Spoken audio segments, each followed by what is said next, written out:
स्वागत है दोस्तों आपके अपने YouTube channel BS classes Trimohani में। दोस्तों आज हम शिक्षण का सेकंड पार्ट लेकर आए हैं, जो कि हम पिछली क्लास में क्वेश्चन नंबर 78 तक करा चुके थे। देखते हैं 79 नंबर का क्वेश्चन। मनोवैज्ञानिकों के अनुसार वृद्धि सीखने की क्षमता है, अमूर्त चिंतन की योग्यता है, या तो ए या तो बी। दूसरा है ए और बी, तो इसका जो राइट ऑप्शन है वो है डी, दोनों होते हैं। अगला है अध्यापन के समय अध्यापक को निम्नलिखित में से किसका सर्वाधिक ध्यान रखना चाहिए। तो अध्यापन के समय अध्यापक को सबसे ज़्यादा ध्यान वैयक्तिक विभिन्नता का रखना चाहिए। विषय वस्तु की ज़रूरी नहीं है, विद्यार्थी के आय की ज़रूरी नहीं है, यानी राइट ऑप्शन हमारा हो जाता है वैयक्तिक भिन्नता। अगला है कोर्ट लेविन के अनुसार समूह में जो परिवर्तन होता है उसे कहते हैं परंपरागत कहते हैं, रचनात्मक कहते हैं, गतिशीलता कहते हैं, संगत कहते हैं। तो कोर्ट लेविन के अनुसार जो समूह में परिवर्तन होता है उसे गतिशीलता कहते हैं, यानी राइट ऑप्शन सी। अगला है क्वेश्चन नंबर 82, मस्तिष्क स्वास्थ्य में घनिष्ठ संबंध है। तो इसका जो राइट ऑप्शन है वह स्वीकार्यता का संबंध, घनिष्ठ संबंध है। इसके बाद क्वेश्चन नंबर 83, निम्न में कौन सा अधिगमकर्ता को स्वतंत्रता देता है। तो अधिगमकर्ता को स्वतंत्रता कौन देता है। रचनावाद बिल्कुल भी नहीं हो सकता, व्यवहारवाद गलत है, गतिशीलतावाद गलत है। अगला है सृजनात्मकशीलता, यानी हम कह सकते हैं डी ऑप्शन सही है। निम्नलिखित में से स्मरण करने की कौन सी विधि है। तो इसमें क्वेश्चन नंबर 84 में जो राइट ऑप्शन है वो दोनों विधियां, यानी ए और बी दोनों सही हैं। अगला है पावलोव ने सीखने के अनुबंधन प्रतिक्रिया सिद्धांत का प्रतिपादन किस पर किया था। तो पावलोव ने कुत्ते पर अपना प्रयोग किया था। एक सेंटेंस में कहा जाता है पावलोव ने कुत्ता छोड़ा थॉर्नडाइक की बल्ली पर, स्किनर का चूहा मिल गया कोहलर के चिंपैंजी पर। तो इसको शॉर्ट ट्रिक से हम याद कर सकते हैं। अगला है क्वेश्चन नंबर 86। क्वेश्चन नंबर 86 है सीखने का वक्र सीखने के प्रगति का सूचक है, राइट ऑप्शन। सीखने की मौलिकता का सूचक है, गलत। सीखने के गत्यात्मक स्वरूप का सूचक, सीखने का, ये तीनों ऑप्शन गलत हैं। राइट ऑप्शन हमारा हो जाता है सीखने की प्रगति का सूचक। उत्सुकता परीक्षण में किसका घटक है। क्वेश्चन नंबर 87 का राइट ऑप्शन हो जाता है ए, सृजनात्मकता का जो है सूचक है। अगला है क्वेश्चन नंबर 88, निम्न में सृजनात्मकता से संबंधित नहीं है। सृजनात्मकता से क्या संबंधित नहीं है हम देखते हैं। मौलिकता है, प्रवाह है, मितव्ययी माने होता है झूठ बोलना, यही जो है हमारा सही नहीं है, यानी राइट ऑप्शन हो जाता हमारा क्या मितव्ययिता। अगला है आर्यन गैने ने निम्न में से किससे संबंधित हैं। तो आर्यन गैने जो है संबंधित किस में है। तो अधिगम का श्रेणी क्रम बिल्कुल भी नहीं हो सकता, अधिगम का सिद्धांत ये भी नहीं हो सकता। इसके बाद अगला है अधिगम का मूल्यांकन, यही राइट ऑप्शन है, यानी सी द राइट ऑप्शन।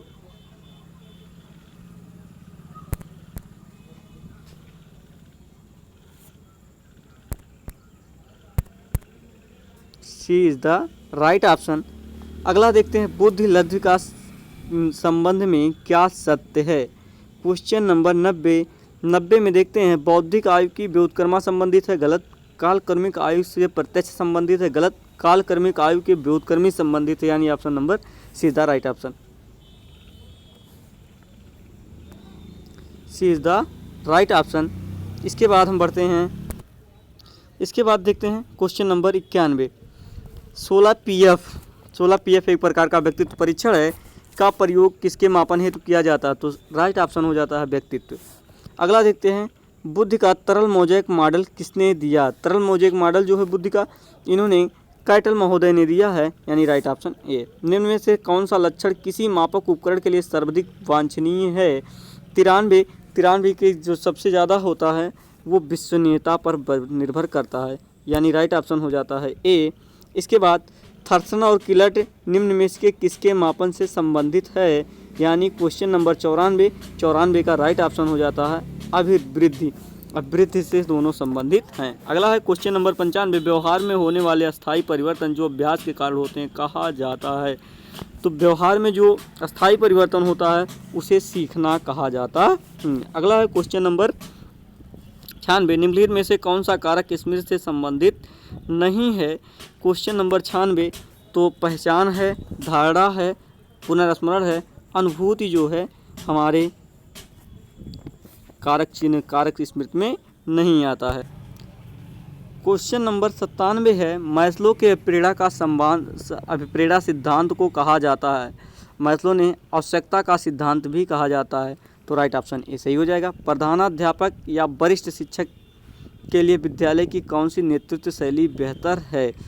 तो वरिष्ठ जो शैली है उसमें प्रजातांत्रिक नेतृत्व सबसे अच्छा होता है। सत्ता नेतृत्व हो नहीं सकता क्योंकि ये सत्तात्मक हो जाता, हस्तक्षेपित हो नहीं सकता, उपयुक्त में से कोई हो नहीं सकता, अर्थात प्रजातांत्रिक में सबसे बेस्ट माना जाता है। मानसिक स्वास्थ्य के नियमों को खोजना और उन्हें बनाए रखना अध्ययन का केंद्र बिंदु है। तो अध्ययन का जो केंद्र बिंदु है ये किसका कहना है, ये ड्रेवर ने कहा है, यानी ऑप्शन नंबर सी। अगला है, चेस तथा कार्ड को निम्न में से वर्गीकृत किया जा सकता है। चेस और कार्ड जो खेला जाता है बौद्धिक खेल में खेला जाता है। बच्चे के संज्ञानात्मक विकास के हेतु उत्तम स्थान है। संज्ञानात्मक विकास के लिए बच्चे का जो उत्तम स्थान है वो विद्यालय एवं कक्षा का वातावरण है। इसके बाद क्वेश्चन नंबर 102, अभिप्रेरणा के स्रोत कौन कौन से हैं।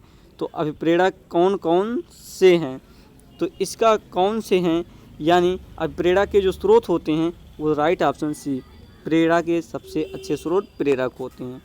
इसके बाद 103, मालवीय मूल्यों को प्रतिकृत सार्वत्रिक है के विकास का अर्थ है, तो अभिव्यक्ति होता है, राइट ऑप्शन डी हो जाता है सही। इसके बाद अपने विद्यार्थियों को समझने के लिए एक शिक्षक को जानकारी होनी चाहिए, 104 का होता है डी। इसके बाद निम्न में से किस स्तर पर बच्चे अपने समकक्षी वर्ग के सक्रिय सदस्य बन जाते हैं, option number D, right answer बाल्यावस्था। इसके बाद अगला क्वेश्चन मनोचित्रण का संदर्भ है। मनोचित्रण का संदर्भ देखा जाता है तो आग्रहता को बढ़ाने की एक तकनीक है, गलत। जोखिम भरे कार्य करने की योजना है, गलत। मन का चित्र खींचना है, गलत। अगला है मन का प्रकार का अन्वेषण, तो मन के कार्य का प्रकार का अन्वेषण जो है यही इसका राइट आंसर हो जाता है, राइट आंसर डी। अगला है प्रतिभाशाली होने का संकेत निम्न में से कौन सा नहीं है। विचारों में सृजनात्मकता बिल्कुल है। दूसरा, दूसरों से लड़ना ये तो बिल्कुल गलत है, यही नहीं हो सकता। अभिव्यक्ति के में अनूठापन, कौतूहल, 3 ऑप्शन सही हैं, एक ऑप्शन जो है आपका गलत होता है, अतः राइट ऑप्शन हो जाता है बी। क्वेश्चन नंबर 108 में हम देखते हैं, बुनियादी स्तर पर मातृभाषा में शिक्षा देना बेहतर है क्योंकि यह बच्चों में आत्मविश्वास का विकास करेगा, अधिगम को सरल बनाएगा, प्रकृति बौद्धिक में सहायता करेगा, प्रकृति वातावरण से बच्चों को सीखने की सहायता करेगा, यानी option number D is the right answer. इसके बाद श्यामपट्ट पर लिखते समय सबसे महत्वपूर्ण क्या है। श्यामपट्ट पर लिखते समय सबसे महत्वपूर्ण है अच्छी लिखावट होनी चाहिए। अगला है, आपकी कक्षा में एक छात्र देर से आता है तो आप उसके अभिभावक को सूचित करेंगे, उसे दंड देंगे, कारण जानने की चेष्टा करेंगे, उस पर कोई ध्यान नहीं देंगे। तो जब भी बालक हमारे क्लास में आएगा, देर से आएगा कक्षा में, तो हम उसके कारण जानने की चेष्टा करेंगे, यानी option number C the right answer. इसके बाद विद्यालय में विद्यार्थियों को कैसे प्रेरित करना उचित है। चुने हुए अध्ययन द्वारा, प्रासंगिक अध्ययन द्वारा, तीसरा गहन अध्ययन द्वारा, शाश्वत अध्ययन द्वारा। तो गहन अध्ययन द्वारा जो है हम उसको प्रेरित करेंगे। अगला है क्वेश्चन नंबर 112, शिक्षा का उद्देश्य होना चाहिए। शिक्षा का जो उद्देश्य होना चाहिए वो होना चाहिए व्यवहार जीवन के लिए विद्यार्थियों को तैयार करना, यानी जो व्यवहारिक जीवन है जहाँ विद्यार्थी को रहना खाना सीखना है, वहीं पर वो उसको तैयार करने के लिए सीखना चाहिए। अगला है क्वेश्चन नंबर 113, बालिका शिक्षा को महत्व देना चाहिए, कारण क्या है कि बालिका शिक्षा को महत्व देना चाहिए? बालिकाएं बालकों से अधिक बुद्धिमान हैं, बिल्कुल भी गलत। बालिकाएं बालकों में अल्पसंख्या में, बिल्कुल भी गलत। अतीत में बालिकाओं को बुरी तरह से विभेदित किया जाता था, बिल्कुल गलत। किसी समाज में नेतृत्व के लिए बालिकाएं समर्थ हैं, यानी option number D is the right answer. अगला क्वेश्चन हम की ओर बढ़ते हैं, अगले क्वेश्चन की तरफ। समन्वित शिक्षा की सफलता निर्भर करती है, समन्वित शिक्षा का निर्भर करती है, ऑप्शन नंबर बी पुस्तकों के उत्कृष्टता पर। अगला है क्वेश्चन नंबर 115, अधिगम से संबंधित किसी विद्यार्थी की समस्याओं को सबसे अच्छा उपचार है? कठोर परिश्रम का सुझाव, ग्रंथालयों का निरीक्षण, निजी शिक्षण का सुझाव, निदानात्मक शिक्षण। तो निदानात्मक शिक्षण जो होता है सबसे अच्छा राइट ऑप्शन हो जाता है। अगला है, एक शिक्षक विद्यार्थियों को अनुप्रेरित कर सकता है, तो कैसे अनुप्रेरित कर सकता है? सही मार्गदर्शक पुरस्कार देकर, सही मार्गदर्शक उदाहरण देकर, कक्षा में भाषण देकर। तो सबसे सही ऑप्शन हो जाता है पुरस्कार देकर। इसके बाद बढ़ते हैं अगले क्वेश्चन की ओर, क्वेश्चन नंबर 117, यदि कोई विद्यार्थी आपका सम्मान नहीं करता तो आप उसकी उपेक्षा करेंगे? बिल्कुल। परीक्षा में कम अंक देंगे? बिल्कुल भी नहीं। उससे अभिभावक से बात करेंगे? बिल्कुल भी गलत बात। उसे डांटेंगे? बिल्कुल। यानी सबसे राइट अच्छा ऑप्शन हो जाता है उसकी उपेक्षा करेंगे। बात करते हैं 118 नंबर, यदि विद्यार्थी में अवांछित व्यवहार को कंचित परिवर्तन में सबसे प्रभावी पद्धति है? तो सबसे पहला काम होता है किसी विद्या में अगर कोई कमी है तो उसको ढूंढ करके उसका उपचार कर देना, यानी अवांछित व्यवहारों के कारणों को ढूंढना और उनका उपचार करना, राइट ऑप्शन सी। यदि किसी शिक्षक दिवस पर कुछ विद्यार्थी ने एक बधाई पत्र भेजा, आप क्या करेंगे? कुछ नहीं करेंगे, उन्हें धन्यवाद बोलेंगे, उन्हें पैसे की बर्बादी करेंगे, उन्हें बदले में शुभकामनाएं देंगे, तो उन्हें धन्यवाद देंगे। अगला है क्वेश्चन नंबर डी, जब एक विद्यार्थी सफल होता है तो समझा जाता है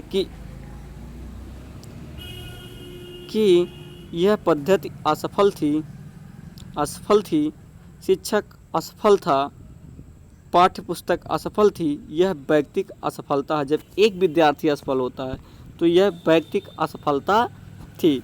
अगला है क्वेश्चन नंबर 121, किसी विद्यार्थी का सबसे महत्वपूर्ण विशेषता है? तो किसी विद्यार्थी की जो सबसे महत्वपूर्ण विशेषता होती है वो होती है आज्ञाकारिता। इसके बाद हम मिलते हैं अगले क्वेश्चन की ओर। अगला क्वेश्चन है क्वेश्चन नंबर 122, आप किसी कक्षा में पाठ पढ़ाते हैं और एक विद्यार्थी विषय से असंबद्ध एक प्रश्न पूछता, तो आप क्या करेंगे? उसे आसपास प्रश्न पूछने की अनुमति देंगे? उसे असंबद्ध प्रश्न पूछने की अनुमति नहीं देंगे? उसे गैर अनुशासित समझकर दंडित करेंगे? कक्षा के बाद प्रश्न का उत्तर देंगे? बिल्कुल सही बात है कि कक्षा के बाद उसका प्रश्न का उत्तर दिया जाएगा। अगला क्वेश्चन है 123, शिक्षण का सत्तावादी स्तर है। शिक्षण का जो सत्तावादी स्तर होता है वो छात्र केंद्रित होना चाहिए। शिक्षण का सत्तावादी स्तर है, गलत हो गया, इसको हमें देखना चाहिए, ये होना चाहिए क्या? अध्यापक केंद्रित, शिक्षक केंद्रित या अध्यापक केंद्रित होना चाहिए। अगला है चरित्र का विकास होता है इच्छा शक्ति द्वारा, बर्ताव में व्यवहार द्वारा, नैतिकता द्वारा, यानी इनमें से सभी से जो है हमारे चरित्र का विकास होता है। बढ़ते हैं क्वेश्चन नंबर 125 की ओर, निम्न में कौन सा शिक्षण अधिगम का स्तर नहीं है? तो शिक्षण अधिगम का स्तर जो है विभेदीकरण जो है नहीं है, यानी राइट ऑप्शन ए। अगला है क्वेश्चन नंबर 126, यदि विद्यार्थी कक्षा में भाग लेने से संकोच करता है तो आप क्या करेंगे? उससे प्रश्न नहीं पूछेंगे, गलत बात। जिस प्रश्न का वह उत्तर दे सकता है केवल वही प्रश्न पूछेंगे, गलत बात। उन प्रश्नों को पूछेंगे जिसके बाद उत्तर उसके समझ से बाहर हो, जिसके कारण वह कक्षा में उपहास का पात्र बन जाए, गलत बात, बिल्कुल भी नहीं पूछा जाना चाहिए। अगला है उससे केवल तब प्रश्न पूछेंगे जब वह उसके उत्तर देने के लिए उत्साहित हो। जी हाँ, जब वह उत्साहित होगा तब हम उससे प्रश्न पूछेंगे। अगला, शिक्षक का बर्ताव होनी चाहिए। शिक्षक का जो बर्ताव होना चाहिए वो हमारा प्रश्नात्मक को नहीं, शिक्षाप्रद नहीं होने से आदर्शवादी होना चाहिए। हम बढ़ते हैं अगले क्वेश्चन की ओर। 128 नंबर पर, एक समान 12 वर्ष की उम्र में बच्चे सबसे अधिक संभव हैं। तो एक 28 वर्ष की बालक की बात करें तो बच्चे की उम्र सबसे अधिक होने की संभावना जो होती है वो बात कर दें ऑप्शन नंबर डी पर। तो ऑप्शन नंबर 128 का डी, समकक्षी अनुमोदन की बेचैनी। इसके बाद बात करते हैं 129 नंबर क्वेश्चन। 129 नंबर का क्वेश्चन है, विद्यालय के विद्यार्थियों के भाग जाने का कारण है शिक्षा कार्य में रुचि का अभाव, विद्यार्थियों की रुचि में अध्ययन का अभाव, विद्यार्थियों को दंड नहीं देना चाहिए। अगला है समस्या के प्रशिक्षक को निर्दयी प्रवृत्ति। तो क्वेश्चन नंबर 129 का राइट ऑप्शन हो जाता है डी। इसके बाद बढ़ते हैं क्वेश्चन नंबर 130, विद्यार्थियों में श्रम की स्फूर्ति का विकास के लिए आगे है शिक्षक। ऑप्शन है शिक्षक अपने ही श्रम की प्रवृत्ति दिखाएगा, गलत। शिक्षक श्रम के महत्व पर व्याख्या करेगा, गलत। समय समय पर विद्यार्थियों को श्रम करने का अवसर देना पड़ेगा। तो अवसर देना ही सबसे बड़ी चेष्टा होती है, यानी राइट ऑप्शन सी करेक्ट हो जाता है। इसके बाद बढ़ते हैं नेक्स्ट क्वेश्चन 131 की और 131 का हम देखते हैं, बाल विकास की परिभाषा का अध्ययन क्षेत्र है जो मानवीय सामर्थ्यों को ढूंढता है, जीवन अवधि के दौरान व्यवहार को ढूंढता है, ढूंढेगा, गलत। बच्चे में वयस्क एवं वरिष्ठ नागरिकों में तुलना करेगा, गलत। किसी बच्चे के संज्ञानात्मक विकास एवं दूसरे समर्थ के कर्मिक विकास के लिए उत्तरदायी होगा, यानी ऑप्शन नंबर डी का राइट आंसर। बढ़ते हैं 132 नंबर क्वेश्चन की ओर। प्राथमिक शिक्षा के लिए बाल मनोविज्ञान का ज्ञान आवश्यक है क्योंकि यह बच्चों को अनुशासित बनने में सहायता करता है, बच्चों के परिणाम की उन्नति करता है, बच्चों को प्रेरित करने के लिए सुविधाजनक तरीका बनाता है, यह बच्चों को व्यवहार को समझने की शिक्षक की सहायता करता है, राइट ऑप्शन हो जाता है डी। इसके बाद यदि किसी अध्यापक को उत्तर पुस्तिकाएँ जांचने पर अपनी विश्वसनीयता बनानी है तो उसे करना चाहिए, विश्वसनीयता बनानी है तो उसे करना चाहिए, कठोर होना चाहिए, उदार होना चाहिए, वस्तुनिष्ठ होना चाहिए। वस्तुनिष्ठ प्रकार का होगा तो विश्वसनीयता बनी रहेगी।